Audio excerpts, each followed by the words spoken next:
Section 6.3, Cancer and the Cell Cycle. By the end of this section, you will be able to explain how cancer is caused by uncontrolled cell division, understand how proto-oncogenes are normal cell genes that, when mutated, become oncogenes, describe how tumor suppressors function to stop the cell cycle until certain events are completed, and explain how mutant tumor suppressors cause cancer. Cancer is a collective name for many different diseases caused by a common mechanism, uncontrolled cell division. Despite the redundancy and overlapping levels of cell cycle control, errors occur. One of the critical processes monitored by the cell cycle checkpoint surveillance mechanism is the proper replication of DNA during the S phase. Even when all of the cell cycle controls are fully functional, a small percentage of replication errors, mutations, will be passed on to the daughter cells. If one of these changes to the DNA nucleotide sequence occurs within a gene mutation results. All cancers begin when a gene mutation gives rise to a faulty protein that participates in the process of cell reproduction. The change in the cell that results from the malformed protein may be minor. Even minor mistakes, however, may allow subsequent mistakes to occur more readily. Over and over, small, uncorrected errors are passed from parent cell to daughter cells and accumulate as each generation of cells produces more non-functional proteins from uncorrected DNA damage. Eventually, the pace of the cell cycle speeds up as the effectiveness of the control and repair mechanisms decreases. Uncontrolled growth of the mutated cells outpaces the growth of normal cells in the area, and a tumor can result. Proto-oncogenes. The genes that code for the positive cell cycle regulators are called proto-oncogenes. Proto-oncogenes are normal genes that, when mutated, become oncogenes, genes that cause a cell to become cancerous. Consider what might happen to the cell cycle in a cell with a recently acquired oncogene. In most instances, the alteration of the DNA sequence will result in a less functional or non-functional protein. The result is detrimental to the cell and will likely prevent the cell from completing the cell cycle. However, the organism is not harmed because the mutation will not be carried forward.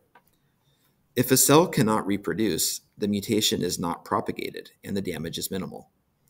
Occasionally, however, a gene mutation causes a change that increases the activity of a positive regulator.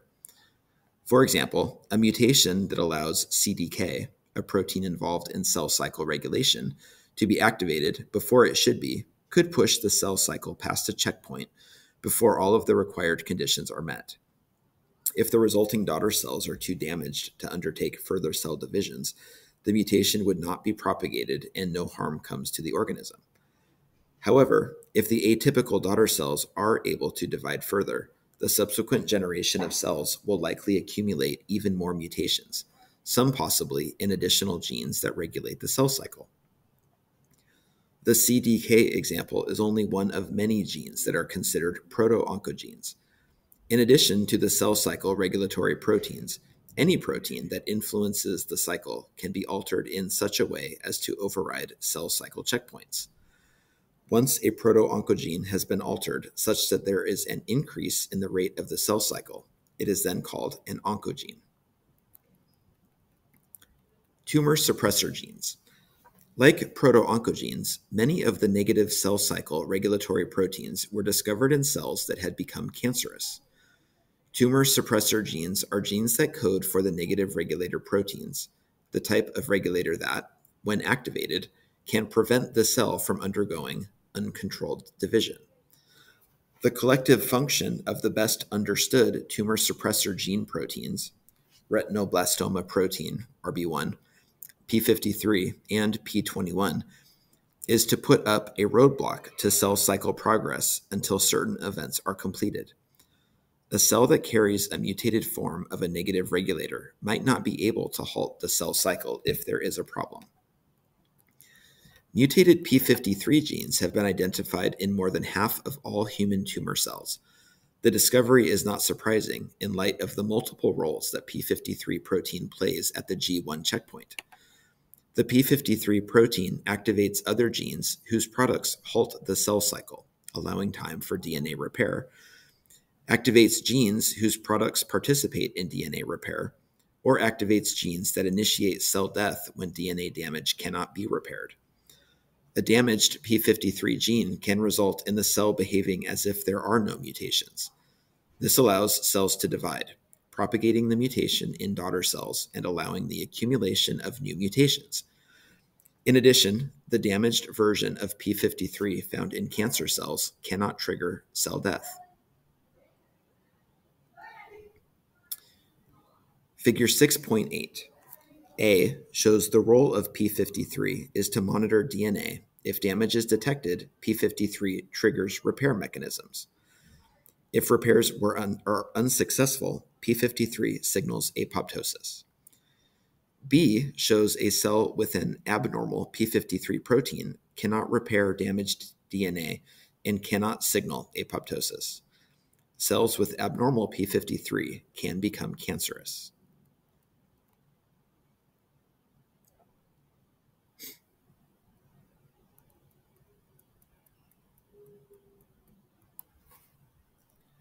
Since cancer is defined by uncontrolled cell growth, cancer treatments aim to interrupt the cell cycle. One of the first treatments involved folic acid, a substance discovered by Lucy Wills while she was researching pregnancy anemia, a blood disorder.